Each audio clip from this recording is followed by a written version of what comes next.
Good morning, everybody. Welcome to the fourth of the ISHTIP seminars. It's my pleasure today to welcome Paula Westenberger from Brunel University. She'll be talking, as you can see, the topic there, Decolonising the Heritage, AI and Copyright Interface, a Cultural Rights Approach. Before I start, I'd just like to acknowledge the traditional owners of the land in which I am coming from, and also where you're all based. I would also like just to remind you the session is being recorded. The discussion afterwards will not be just Paula's talk, will be recorded and it'll be put up on the ISHTIP website afterwards. As is normally the case, Paula will talk for half an hour, 40 minutes or so, and there'll be questions afterwards. So you can either raise your hand or just put them in the chat. And I'll hand that over to you, Paula. Thank you. Thank you so much, Brad, for this kind introduction, to ISHTIP for this opportunity, and everyone here in this meeting for being here and for your feedback and the discussions after.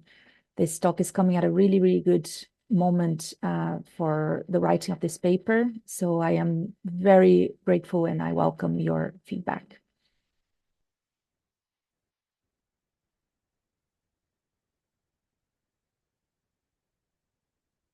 Of course, we tried. Oh, yeah, okay. We tested and then it doesn't work. So I wanted to start with a little bit of a background of my work. Where do I come from? What are my educational research background and practice? So I am Brazilian, born and raised, and I have practiced in Brazil as an IP lawyer. And I have also acted in human rights research in Brazil.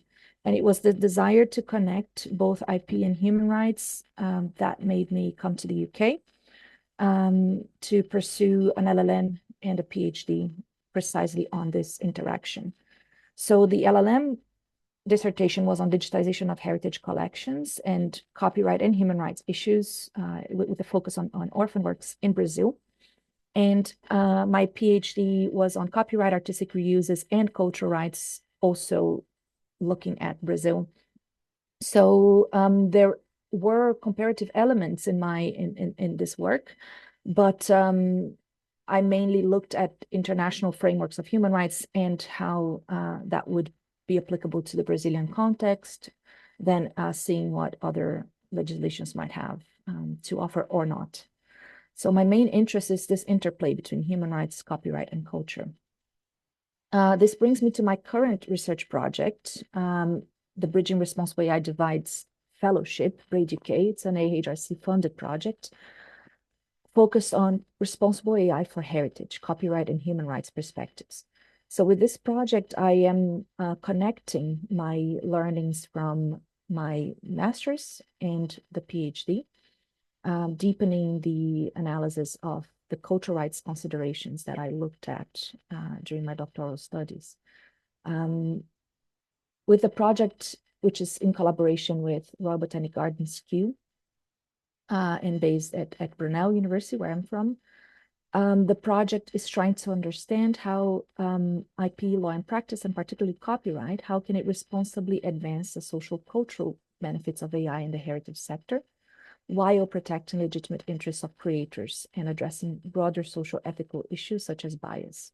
The research considers human rights, including the right to participate in cultural life, which protects collective interests relating to access to culture and participation in cultural policy making, and the moral and material interests of creators. You're going to see now these considerations now being discussed in this presentation. My latest paper focused on AI for cultural heritage research, the challenges in UK copyright law and policy. So it was very doctrinal and copyright exceptions focused and UK focused. That was like a first paper I wanted to get out of the way. And then I realized that the discussion on exceptions was not the only one to be had in this context. There were wider human rights considerations, and this paper that I'm discussing today is now trying to move to that next step. So it's the Decolonizing the Heritage AI and Copyright Interface paper, adopting cultural rights approach to try and decolonize this space. It will be a chapter in a book, and I'm going to talk a little bit more about that, coming from a conference, which is fascinating. And my deadline is May. So from now to then, all comments and feedback are welcome. And I'm hoping to post a preprint or a draft of it online soon for comments as well. Another thing I wanted to say about the background of my work is that I've been, as part of BRAID, involved in a lot of consultation responses in the last year. So it has been a space where in the UK and at UN level, a lot of call for views have been issued. And whenever I could, I participated in those. So I responded to the UK IPO public consultation on copyright and AI. I also coordinated with BRAID colleagues a BRAID researchers response to the UK consultation, and also coordinated with BRAID colleagues responses to the UN Special Rapporteur in the field of cultural rights call for contributions, and the expert mechanism on the right to development call for views for their study on AI cultural rights and the right to development. In that context, I added there a link of a presentation I gave at the UN's fourth meeting of the 12th session, which was focused on the impact of AI on creative industries, cultural rights, and the right to development. And a lot of these points I'm going to discuss here I have also addressed there at the UN. And being on that research project allowed me time to be heavily involved in all these consultations and kind of trying to see how is the policy-making spaces being organized and who is being addressed in those consultation papers, how are the issues framed, and I have a few critiques at some of the UK practices. And I find that the human rights approaches have been more interesting, as we'll see soon. One of the another outputs from the BRAID, the Bridging Responsible AI Divides project, is the establishment of the HAIL network, Heritage AI and Law, which is a space where we are sharing knowledge and news updates on heritage, on AI and legal issues arising from AI as they are relevant to heritage practitioners in the heritage sector, understanding that there was a gap there in that domain. So some of the key points that I want to address today, and by the end of the presentation, they're going to be expanded on further, is that first off, I find the definition of AI problematic in many contexts, including policymaking. AI is often perceived as a buzzword, synonymous to commercial generative AI tools, but AI is not only this. So there are non-commercial homegrown models for research purposes, for example, and we need to understand AI in its widest possible way to assess properly the risks and benefits, including in decolonial discussions. So one of the first things I always like to start with and ask is, how are we defining AI? What kind or kinds of AI are we looking at when we are suggesting these approaches? Because it matters.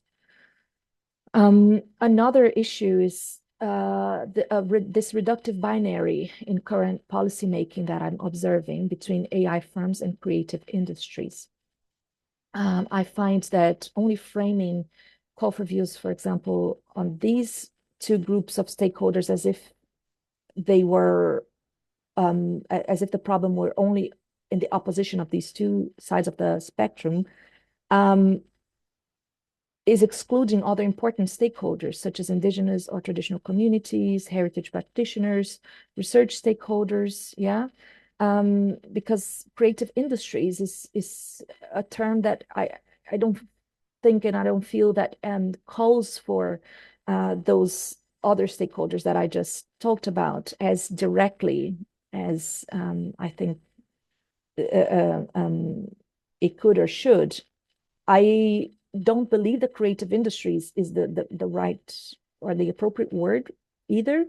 I think there is an opportunity to revisit here what kind of views are these policy exercises being, what views are they calling for, and be more explicit in seeking views from indigenous or traditional communities or heritage practitioners and research stakeholders. And also the problem about this reductive binary is that I think it also ignores vertical issues in each side of this spectrum. So sometimes the problems arising from AI and IP-related considerations and creativity are not only those in the opposition between AI firms and the creative industries. They could be within the creative industries themselves or within the AI sector itself. Yeah. So I think these vertical issues also are end up not really being contemplated when you frame the issue in that binary. Another problem is copyright is very important, obviously, but it's not the only frame. And we're going to talk a little bit about that. Obviously, copyright expires after a minimum of life plus 50 years if we look at the minimum standard in Berne, but that excludes then traditional knowledge, traditional cultural expressions.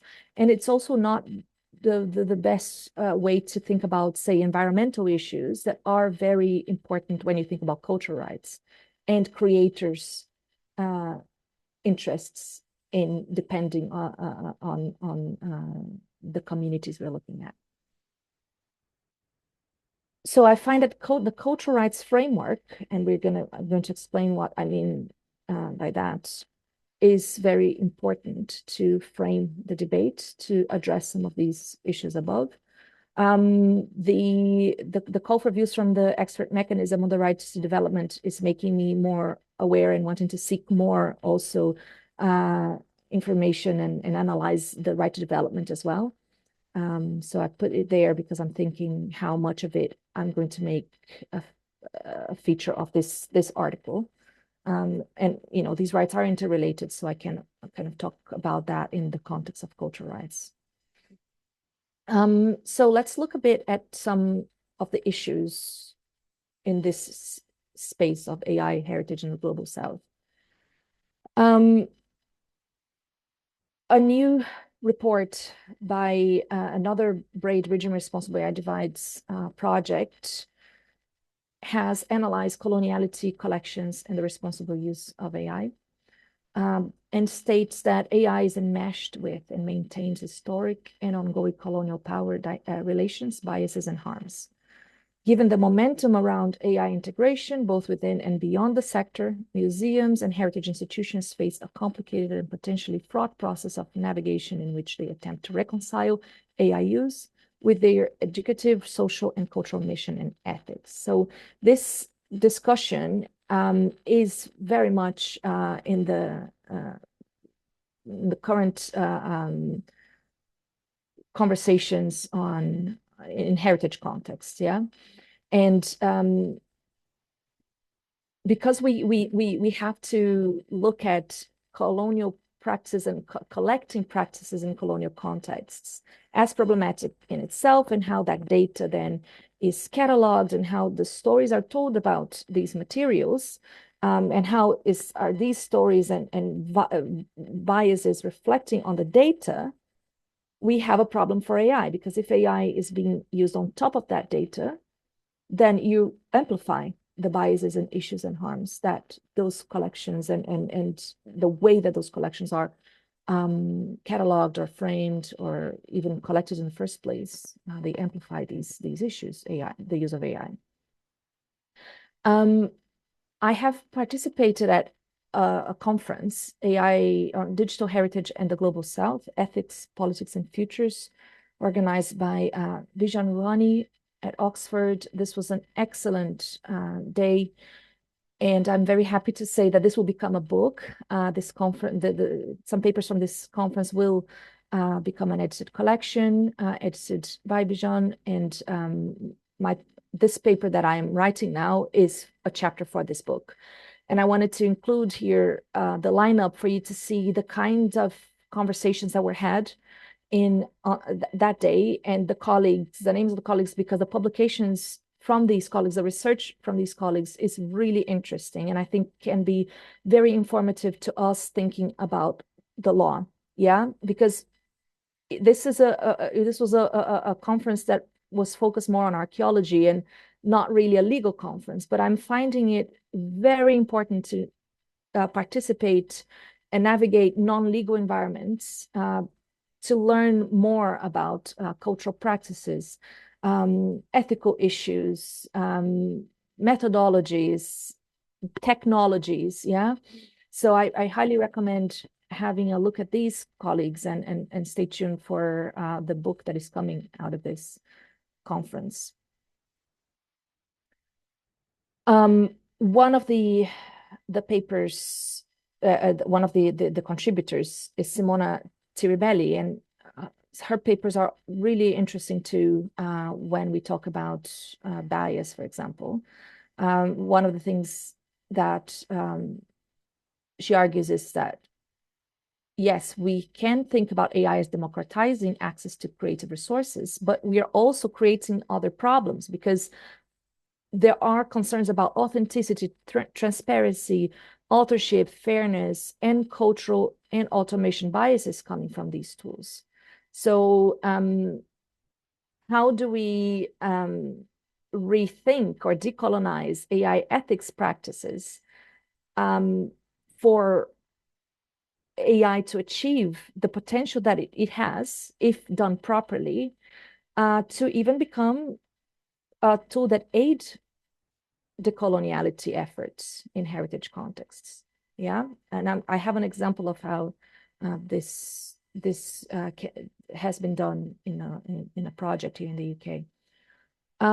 Another paper that Tiribelli co-wrote is Decolonizing AI Ethics, Relational Autonomy as a Means to Counter AI Harms.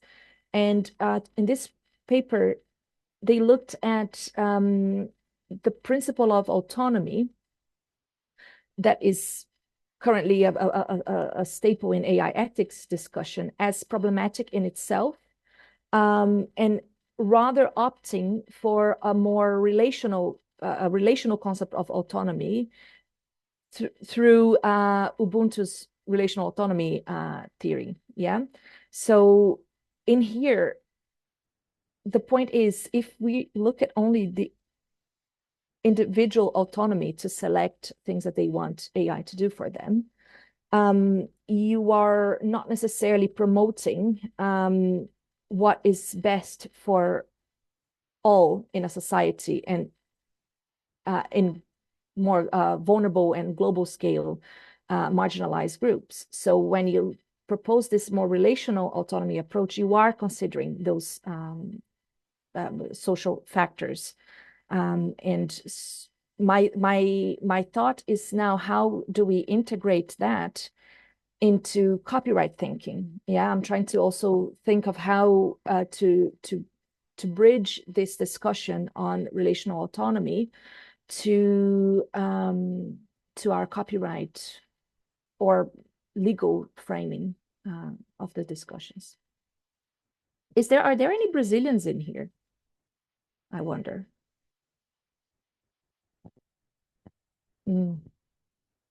I can't see anyone, so I don't know if anyone can talk. Brad, do we know if there are any Brazilians in the chat or something? I think someone. Aren't we all Brazilians at heart? Okay. So when I was preparing for the Global South conference last year that I mentioned, I went to Google Arts and Culture and I just experimented a little bit and searched for aviation. Brazilians are very proud of Santos Dumont, who is a Brazilian key figure in the history of aviation. And I didn't find anything about Santos Dumont in this platform.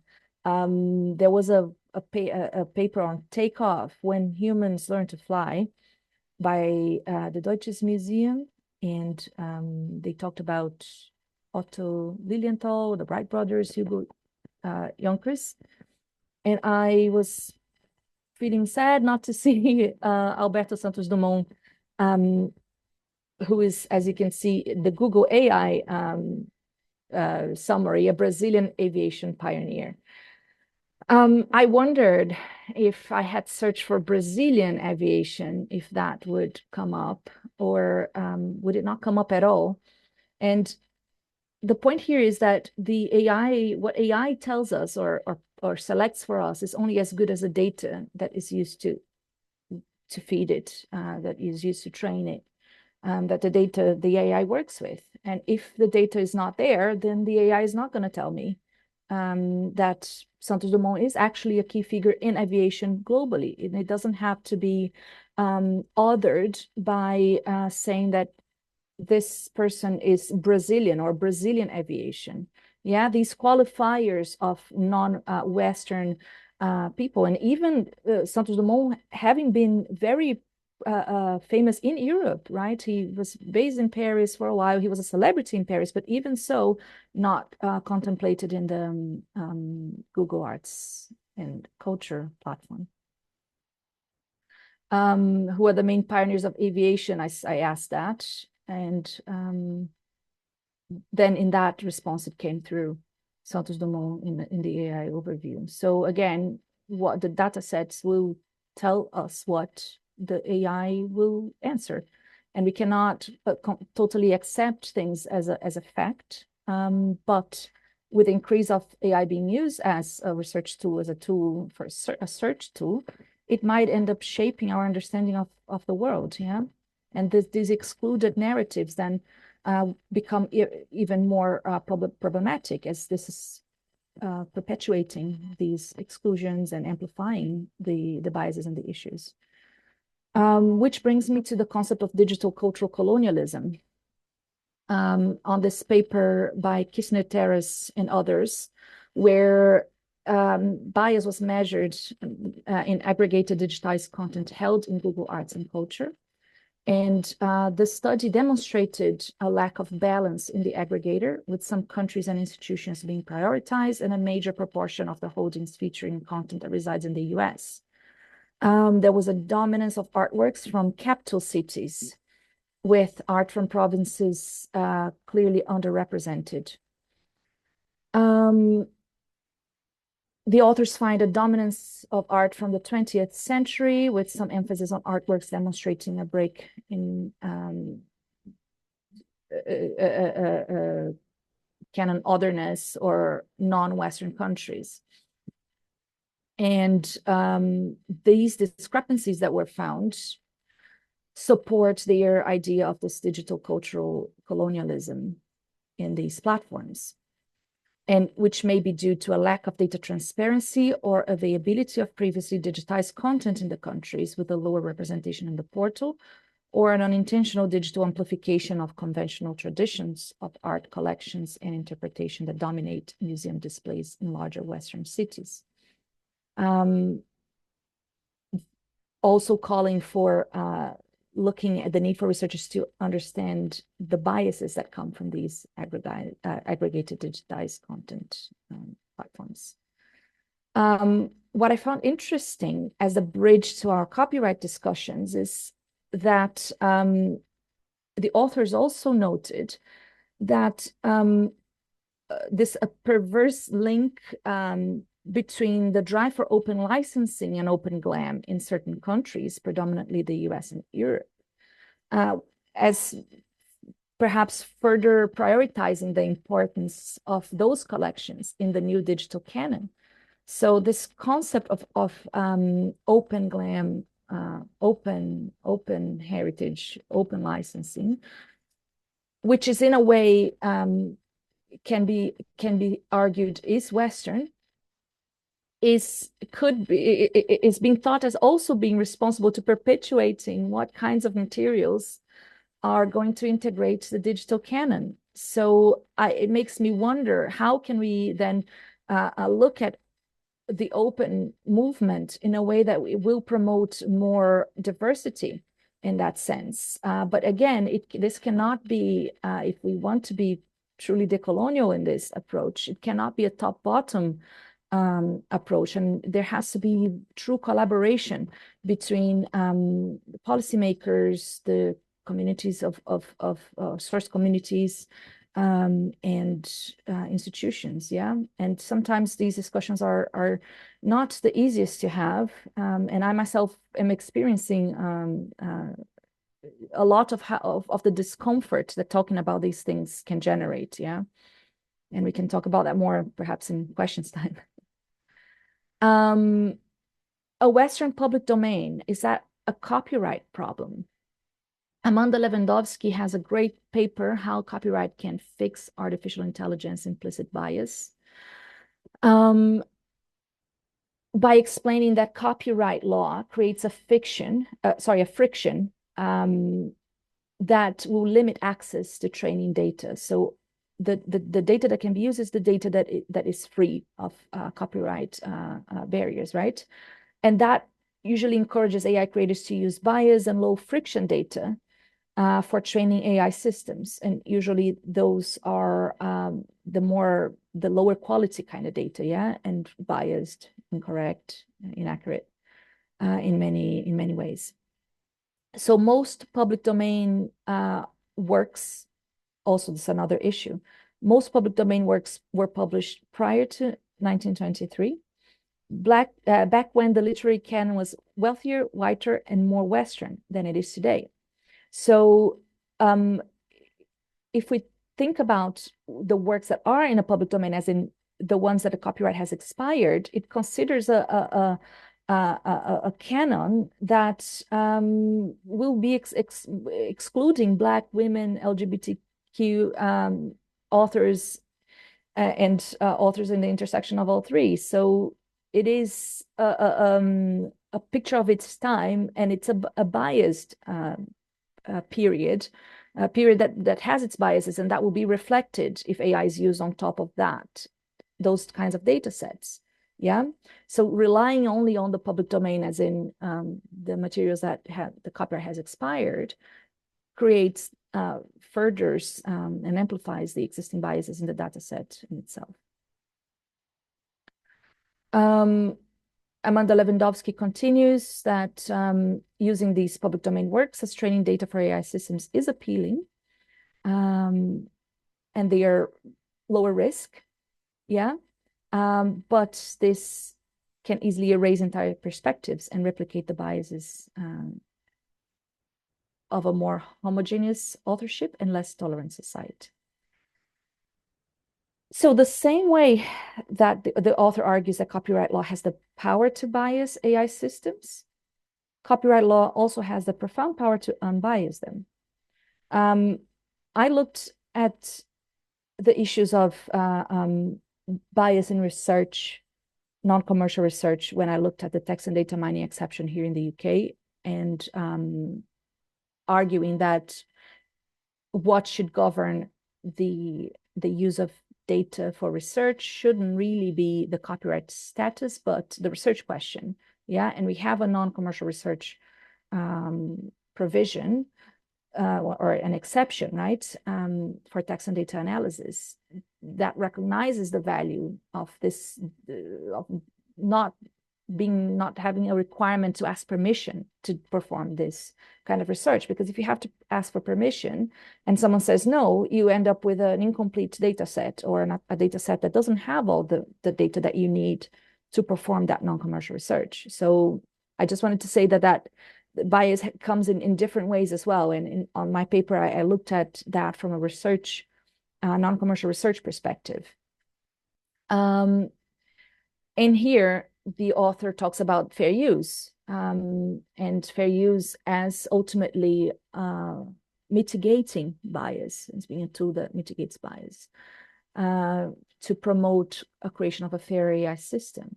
But what is legally permissible and what is ethically acceptable remains an urgent question that demands rigorous engagement and thoughtful reflection by AI creators, policymakers, and perhaps even lawyers. And I find that that is the space where we are needing more work on to try and understand for materials that cannot benefit of copyright, like traditional knowledge, traditional cultural expressions.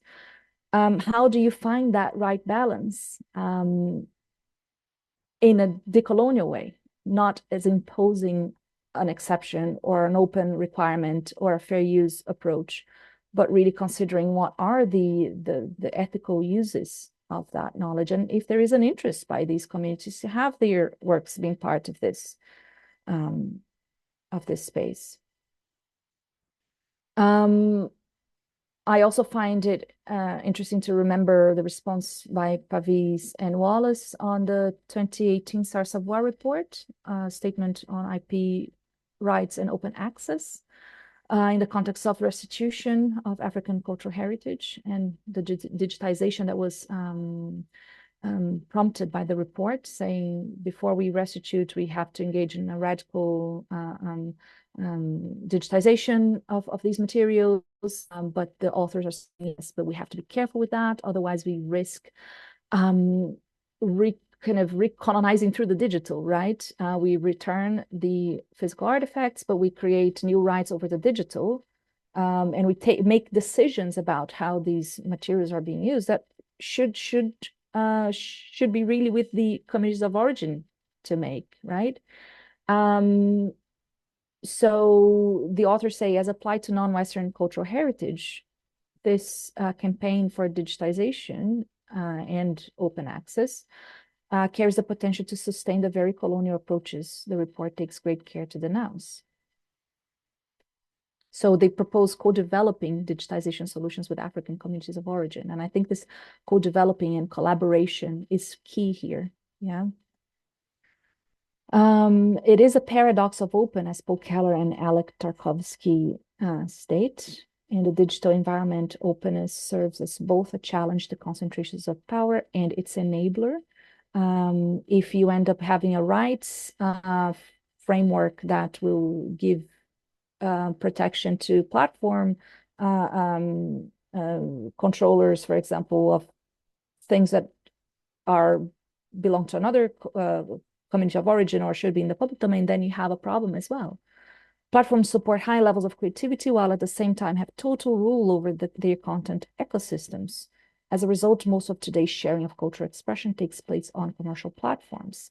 And these commercial platforms can be problematic even with the fields that exist, the predetermined way that you find or access things, not necessarily those fields and provisions of access match with what, say, an indigenous community might wish for their materials, yeah? I have been very interested in looking at how can AI be used as a decolonial tool. I love the Transforming Collections project, Reimagining Art, Nation, and Heritage. It's a University of the Arts project, and they had an amazing conference at the Tate Museum Machine Me. If I am not mistaken, it's recorded and available online, so everyone can have a look. Where an AI tool is, a machine learning tool was developed as part of the project to try and find and remedy issues in the way that cultural collections are cataloged or contextualized in institutions, yeah? Knowing that we have to fix and make the data better to get better results from AI. And I'm going to mention an example of one paper that was part of that conference that I found really fascinating. Another point that I find interesting of AI in the decolonial discussions is when we think about nature and how AI can be used to help with preservation, conservation, and say, species identification and how that can help with environmental issues. Yeah, and we'll talk a little bit more about that too, because that has a direct effect in global South communities. Yeah. On the example that I said I was going to flag on the Museum Machine Week conference, Anjali Dalal Clayton had a great paper talking about the artist Tam Joseph, for example, where one of his works, Spirit of the Carnival, is a very important piece, and the artist is a very important artist in the art history, and appears regularly in collections, displays, and survey exhibitions, etc. You would think that Joseph, having made this important contribution to contemporary British art, that he would be included in the mainstream narratives of British art since the 80s, but that's not really what happens. Joseph is absent from established and popular constructions of British art history. When talking about Joseph's work, it's almost entirely in terms of its social political context and contexts, for example, Caribbean art or protest or kind of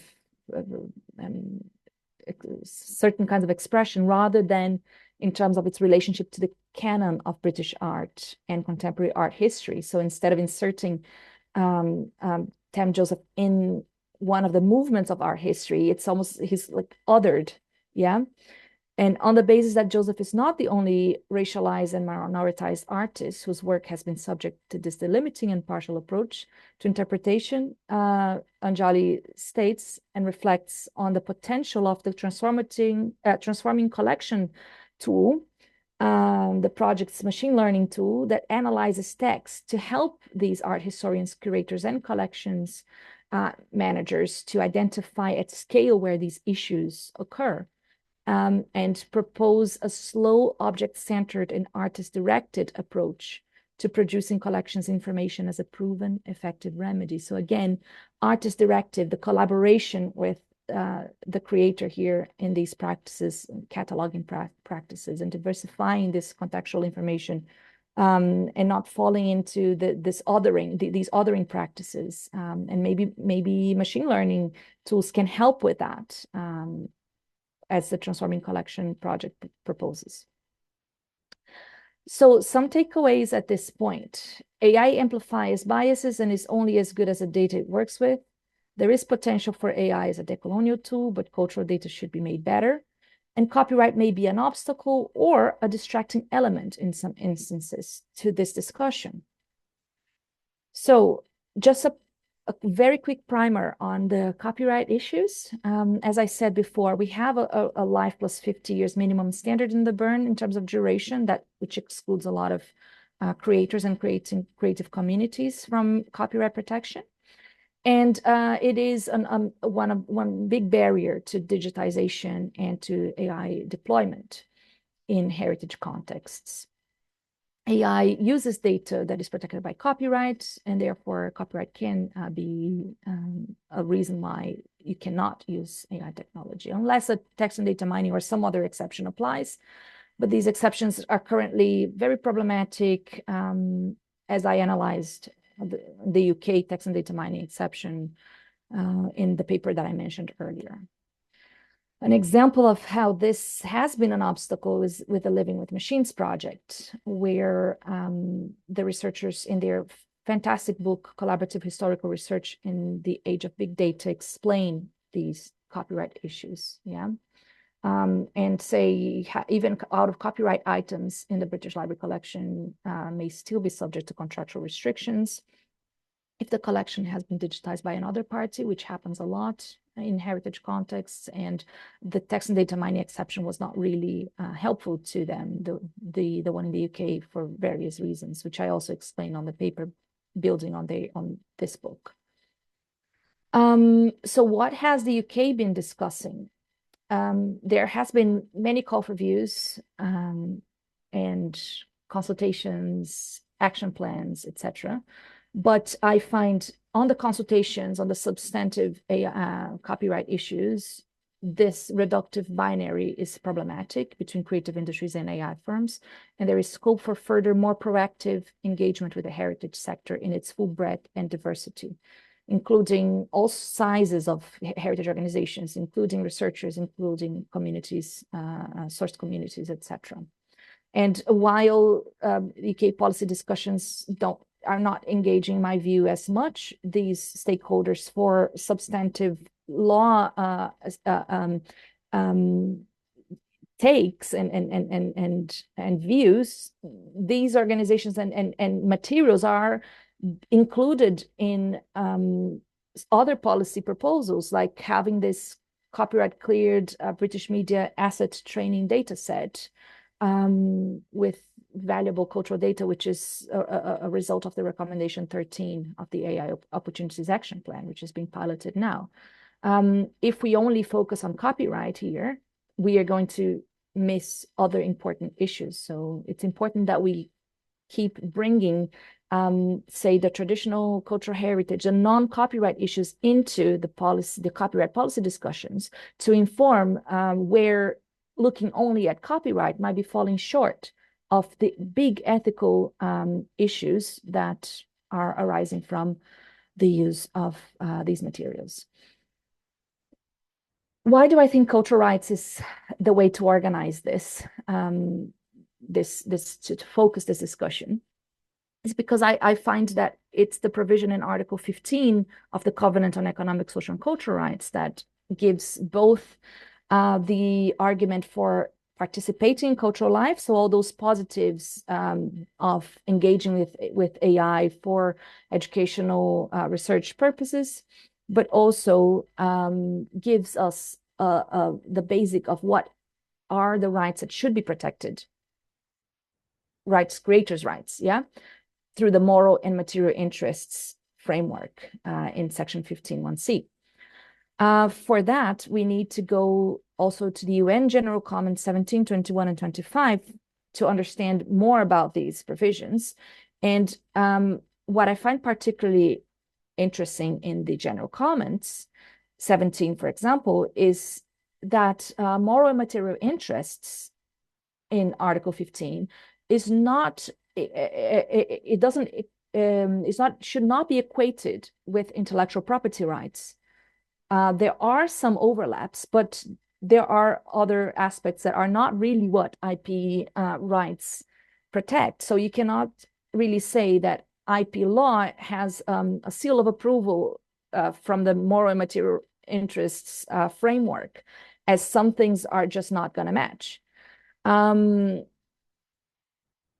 So, for example, indigenous creators, traditional knowledge, all of these communities and creative communities that are excluded by copyright, they are included here in these framework of cultural rights, yeah? And the right of everyone to take part in cultural life includes participation, access, and contribution to culture, which includes participation in policies and policy making. Yeah, so I find that the fact that there is not enough consultation proactively targeting these groups in the copyright space is problematic from a cultural rights perspective, because it's not fulfilling this right to take part in cultural life as it should, to give a proper say on how the legislations are being developed, yeah?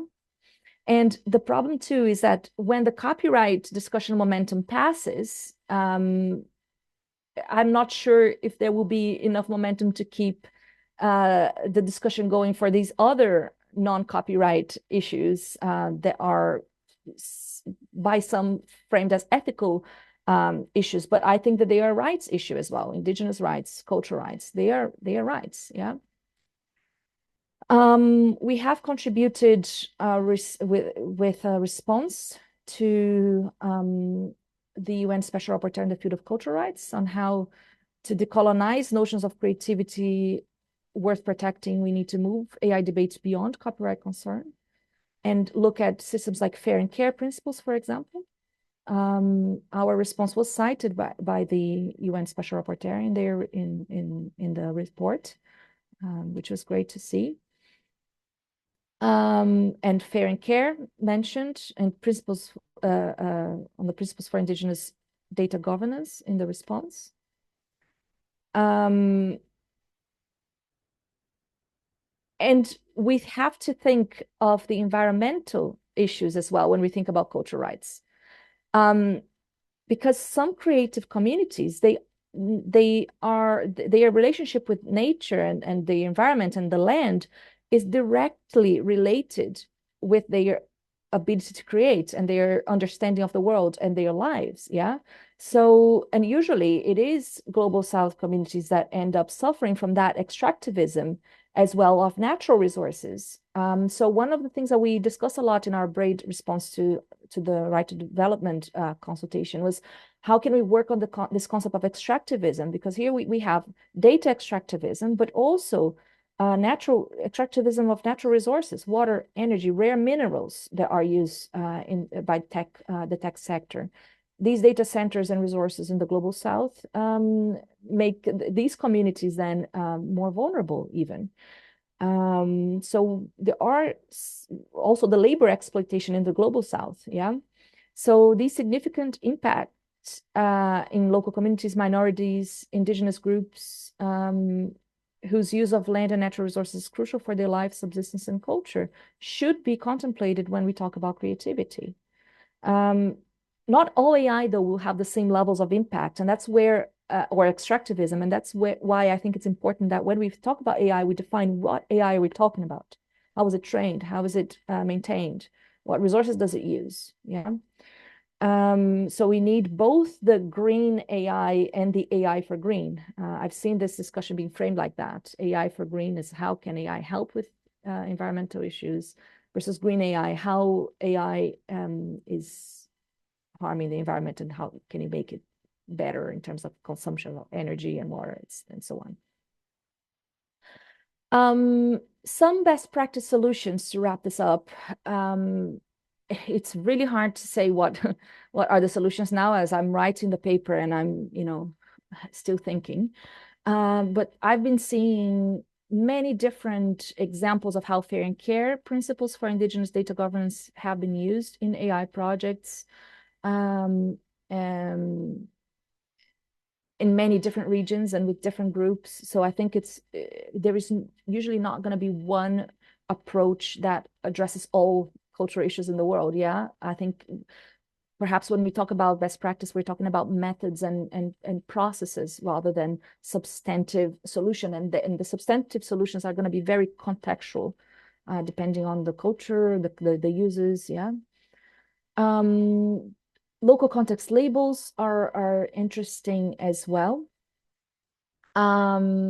So this is not a label for AI outputs, but it's how indigenous communities and local organizations allow communities to express local and specific conditions for sharing and engaging future research and relationships in ways that are consistent with the rules of that community. So whenever you have a TK or a biocultural material, the communities can establish what label, how can that be reused, what process might it be followed, and can there be a connection between that and, say, other proposals like the Creative Commons signals framework, where these Creative Commons labels, different from the Creative Commons licenses, are going to be signals as to, okay, we have this data, all this data.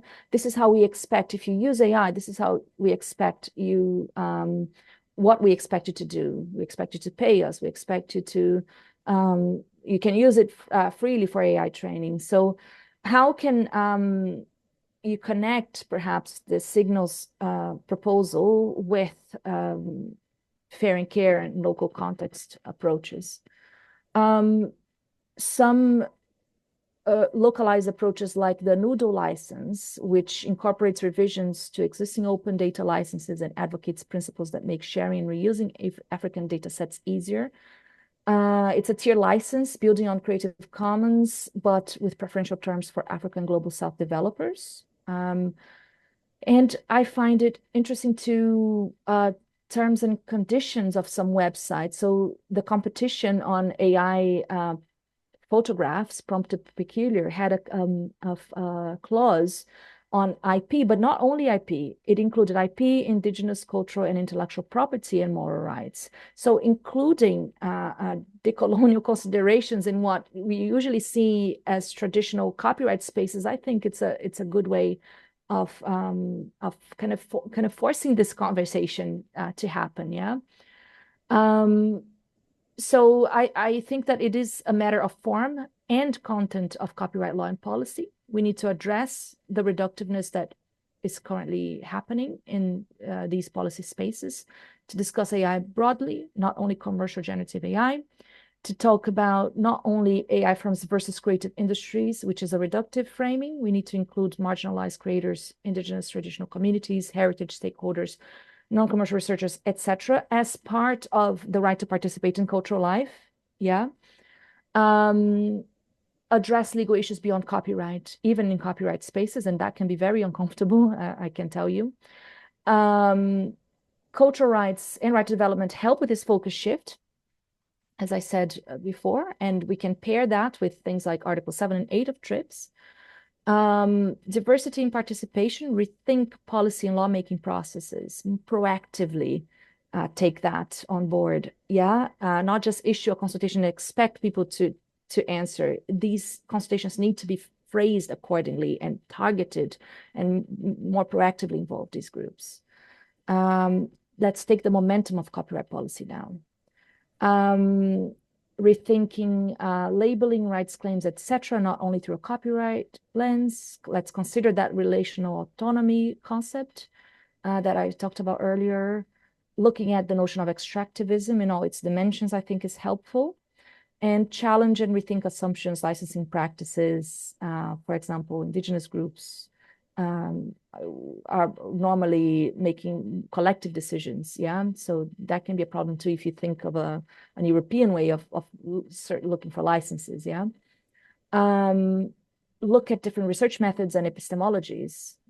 This needs to be a proactive work. And if anyone is like, oh, but these issues, traditional knowledge, it's not really this, there's no space in copyright discussion to talk about that. I bring you the Copyright Act in Brazil, where works by unknown authors are in the public domain, but the copyright legislation protects, without prejudice, the legal protection of ethnic and traditional knowledge. And also we have a new treaty on IP, traditional knowledge, and genetic resources. So there is space in IP law to include these issues if we are open to it. Thank you.